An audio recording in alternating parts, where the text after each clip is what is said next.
आज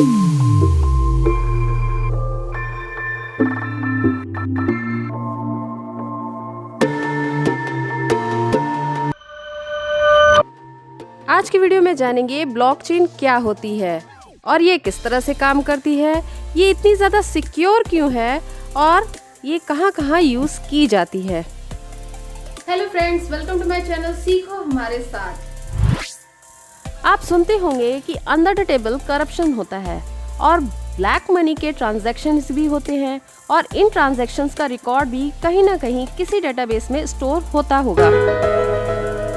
लेकिन हम उस डेटाबेस को रिलायबल क्यों नहीं मानते? पहली बात, उस डेटाबेस की एक्सेस नहीं होती। दूसरी बात, उस डेटाबेस का एडमिन उस डेटाबेस को कभी भी चेंज कर सकता है, क्योंकि सिस्टम तो सेंट्रलाइज है तो वो रिलायबल नहीं होता है। इसलिए अगर ऐसा सिस्टम आ जाए जो डिसेंट्रलाइज हो, एक इंसान के पास उसकी अथॉरिटी ना हो करके सबके साथ शेयर होता हो और उसे चेंज करना या मॉडिफाई करना इम्पॉसिबल हो, तो ऐसे सिस्टम को हम ज़्यादा भरोसेमंद मानेंगे और उस पर ट्रस्ट भी कर सकेंगे। तो ऐसा ही सिस्टम या डेटाबेस ब्लॉकचेन होता है। ये आज के टाइम में क्रिप्टो करेंसी ट्रांजैक्शन में यूज़ होता है। क्रिप्टो करेंसी क्या है, ट्रांजैक्शन कैसे होता है, उसकी सेपरेट वीडियो बनाई हुई है। आप उसे चाहें तो आई बटन पर क्लिक करके देख सकते हैं। अब ब्लॉकचेन को आसान भाषा में समझते हैं। मान लीजिए किसी दुकान में बहुत से रिकॉर्ड होते हैं, जैसे कौन सा सामान बिका, कितना आया सामान, कितना गया। ये सारा रिकॉर्ड हम लेजर में लिखते हैं या उस लेजर को बही खाता कहते हैं। तो ब्लॉकचेन भी वही बही खाता है। इसका हर एक सिंगल रिकॉर्ड एक सिंगल ब्लॉक है। जैसे लेजर में बहुत सारे रिकॉर्ड होते हैं, उनसे मिलकर पूरा कंप्लीट लेजर बनता है, उसी तरह से कई सारे ब्लॉक्स मिलकर के एक ब्लॉकचेन बनाते हैं, यानी कि रिकॉर्ड की चेन, जिसे ब्लॉकचेन भी कह सकते हैं। अगर एक सिंगल ब्लॉक की बात करें तो इसमें कुछ इन्फॉर्मेशन स्टोर होती है। पहली चीज़, इसमें रेलेवेंट इन्फॉर्मेशन, जैसे बिटकॉइन की बात करें तो उसमें कुछ इन्फॉर्मेशन स्टोर होगी कि बिटकॉइन कहाँ से आया, किस यूज़र के पास गया, उस हिसाब से अलग अलग डेटा स्टोर होता है। दूसरी चीज़ स्टोर होती है वो है हैश, यानी एक यूनिक कोड। जैसे ही हम ब्लॉक में कुछ इन्फॉर्मेशन स्टोर करते हैं या डेटा स्टोर करते हैं तो उस डेटा के हिसाब से कुछ यूनिक कोड हैश के फॉर्म में जनरेट होता है और वो स्टोर होता है। और तीसरी चीज़ ब्लॉकचेन में स्टोर होती है वो है प्रीवियस ब्लॉक का हैश, यानी पुराने वाले ब्लॉक का हैश अगले वाले में सेव होता है और अगले वाले ब्लॉक का हैश उससे अगले वाले में सेव होता है। तो इस तरह से ब्लॉक की एक चेन बन जाती है और इस चेन में जो सबसे पहला ब्लॉक बनता है और वो किसी प्रीवियस ब्लॉक की इंफॉर्मेशन स्टोर नहीं करता या उसका हैश स्टोर नहीं करता, ऐसे ब्लॉक को कहते हैं जेनेसिस ब्लॉक, जो सबसे पहला ब्लॉक होता है। तो हम एक तरह से ब्लॉक की हिस्ट्री ट्रैक कर सकते हैं, इसलिए इन्फॉर्मेशन को ट्रैक करना आसान है, सारी इन्फॉर्मेशन को यूनिक रखना आसान है और उस इन्फॉर्मेशन के साथ छेड़छाड़ करना या उसमें बदलाव करना बहुत ही ज़्यादा मुश्किल है, इसलिए ज़्यादा सिक्योर माना जाता है। ब्लॉकचेन टेक्नोलॉजी बहुत ही ज़्यादा सिक्योर है क्योंकि इसमें सिक्योरिटी की बहुत सारी लेयर्स इम्प्लीमेंट की जाती हैं। अगर मान लें कि किसी भी ब्लॉक का डेटा चेंज करते हैं तो क्या होगा? जैसे ही किसी भी ब्लॉक का डेटा चेंज करेंगे वैसे ही उसका हैश चेंज हो जाएगा। हैश चेंज होने का मतलब है कि उसके अगले ब्लॉक में जो भी इंफॉर्मेशन है वो इररिलेवेंट हो जाएगी, इनवैलिड इंफॉर्मेशन आ जाएगी, यानी गलत हैश आ जाएगा। और अगर उसे चेंज किया तो उससे अगले वाले में भी गलत हैश आ जाएगा। तो इस तरह से जहाँ पर भी चेन में डेटा का चेंज करेंगे उसके अगले वाले ब्लॉक में या डेटा में इनवैलिड या इनरेलेवेंट डेटा स्टोर हो जाएगा। तो ऐसे में कहेंगे कि हम तो सब में चेंज कर देंगे, पूरा सारे चेन का हैश चेंज कर देंगे। तो अगर आप इस सब का हैश चेंज करने जाएंगे तो टाइम बहुत ज़्यादा लगेगा।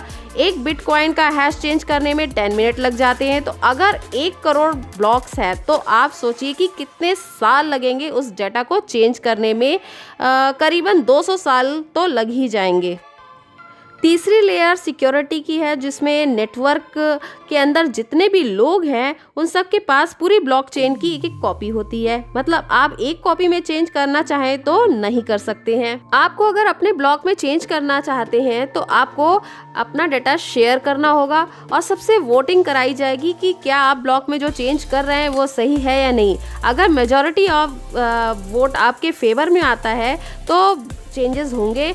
अगर मेजॉरिटी ऑफ वोट आपके फेवर में नहीं आता है, तो अगर आप डाटा को टैम्पर कर रहे हैं या डाटा के साथ छेड़छाड़ कर रहे हैं तो चेंजेस नहीं होंगे, चेंजेस रिजेक्ट हो जाएंगे और आप चेंज नहीं कर पाएंगे। तो इस तरह से वोटिंग सिस्टम जो होता है उसे हम कॉन्सेंसस रूल कहते हैं, जो कि ब्लॉकचेन में काम करता है।